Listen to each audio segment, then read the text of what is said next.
Bună, sunt Cadence, adică nu pronunț Cadence și aș vrea să vă arăt astăzi iepurașii mei.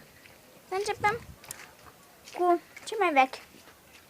Uitați, nu că-s drăguți. Asta era să mare.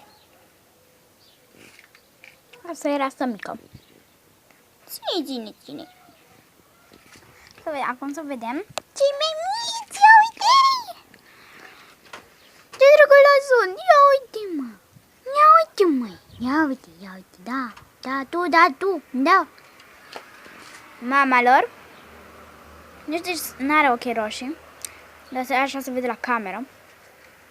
Ia uite, asta are o ureche mai mică, o ureche mai mare și are ochi albaștri.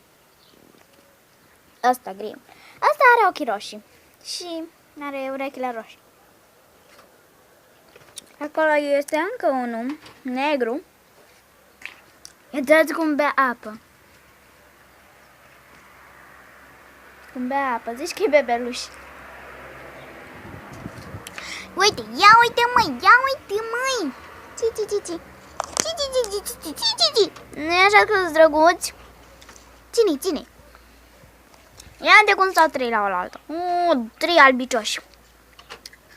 Bun, dar pentru asta am făcut videoclipul acesta. Vă rog să dați like, dislike și subscribe.